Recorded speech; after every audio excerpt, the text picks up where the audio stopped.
Salut et bienvenue dans cette matinale. Aujourd'hui, entretenir les poireaux avant la récolte. Premièrement, arrosage, régularité et profondeur. Arrosage régulier. Les poireaux ont besoin d'un arrosage constant, surtout en période de croissance active. Arrose profondément pour encourager les racines à s'étendre. Évitez l'eau stagnante. Assure-toi que le sol est bien drainé pour éviter la pourriture des racines. La quantité. Fréquence adaptée, arrose régulièrement, surtout par temps chaud et sec, mais veille à ne pas laisser le sol détrempé. Alors à chaque fois, je vais vous le redire, parce que c'est la même chose.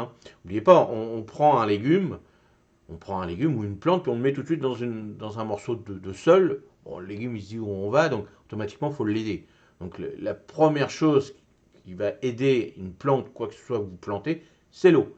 Voilà, déjà si vous arrosez correctement, vous trouvez l'équilibre. Alors, si vous avez des terrains sableux, bah, vous allez arroser plus, des sols argileux, vous allez arroser moins, donc vous allez adapter. Donc au début, vous allez vous planter, ça c'est clair, mais c'est comme ça qu'on avance. Et voilà, on sait, première chose, c'est sableux, attention à l'eau. Argileux, attention au sol détrempé. Ça risque d'avoir constamment, surtout en hiver, vous le voyez bien, bah, que ça garde l'humidité, et là, c'est pas bon pour les plantes qui ont besoin d'un sol drainant. Et quand les racines sont dans des sols trempés, ils pourrissent. C'est comme ça que vous perdez des plantes. Et un estragon, par exemple un estragon de Provence, dans un sol argileux, ça va pas le faire parce que l'hiver, les racines vont rester dedans et ça va faire pourrir ces racines. Donc il faut plutôt un sol drainant, donc du sable, des cailloux, des petites choses comme ça. Mais ça, on le sait, on adapte. On se plante au début, puis on recommence, et puis hop, on trouve le bon équilibre de tout ça. Les paillages, bon, pour moi c'est très important, la protection et nourriture. Donc paillage organique, utilise de la paille, des feuilles mortes ou du compost comme paillis pour conserver l'humidité du sol et réduire les mauvaises herbes. Épaisseur 5 à 10 cm autour des plantes pour maintenir une humidité optimale et surtout pour éviter les mauvaises herbes. Ça c'est hyper important pour moi aussi, les mauvaises herbes, parce que quand on n'a pas trop le temps, on met ça. Donc si vous avez la chance d'avoir du compost qui est mûr et tout, là c'est encore mieux, parce que là vous nourrissez en même temps vos sols, et puis le reste, vous amendez un petit peu avec de la paille, des feuilles mortes. N'hésitez pas à mélanger aussi avec du gazon, marron et vert, ça se mélange bien, et c'est très très bon pour amender vos sols. Alors, blanchissement des tiges, eh ben oui, regardez. Butage, donc bien souvent, alors on les enfonce profondément, je vous montrerai comment on plante des poireaux, mais les anciens ils le savent bien. Donc pour obtenir des tiges bien blanches et tendres, butez régulièrement les poireaux en ajoutant de la terre autour des tiges au fur et à mesure de leur croissance. Cela aide à les protéger de la lumière et à éviter qu'elles ne verdissent. Manchons, tu peux utiliser des manchons ou des tubes en papier ou en plastique pour recouvrir les tiges et favoriser leur blanchissement. J'avais vu ça. Bon, c'est du boulot, bien sûr, quand vous avez 3000 petits poireaux, bon, là, vous ne le faites pas. On bute, c'est quand même mieux, mais bien souvent, on a une petite technique, on les enfonce bien profondément, la première feuille, et puis bien souvent, ça fait le job quand même. Mais c'est vrai que si vous aimez, alors, il y a des variétés plus ou moins qui vont faire des longs fûts, vous voyez, regardez dans vos paquets de graines, tout ça que vous achetez, ça va être marqué long fût blanc, voilà, certaines variétés, tout ça, donc vous adaptez les variétés par rapport à vos régions. Mais un petit butage, ça fait pas de mal. Comme ça, si vous avez un peu, à fur et à mesure qu'ils grandissent, vous faites un petit butage, comme ça vous allez avoir des longs fûts blancs, pour tous ceux qui adorent les longs fûts blancs. Donc voilà. Mais il y a des variétés qui le font toutes seules, tout seul, ce fût. Donc n'hésitez pas à regarder par rapport aux variétés que vous allez prendre pour vos jardins.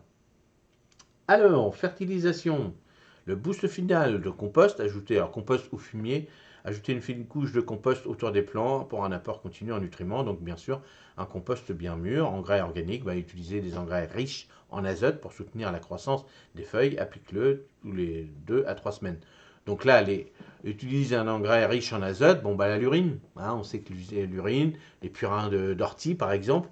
Donc là, vous pouvez en mettre, moi c'est ce que je vais faire pour à fur et à mesure. Là, j'ai mes petites poirettes. Donc là, je vais remettre. Ça fait à peu près un mois que j'ai mis de l'urine. Là, je vais continuer pour qu'il soit bien costaud, bien net. Mais attention à l'urine, vos propres urines. Et il faut vraiment faire soit, allez, on va dire 1 pour 10 ou 1 pour 20 en fonction de ce que vous allez faire en engrais.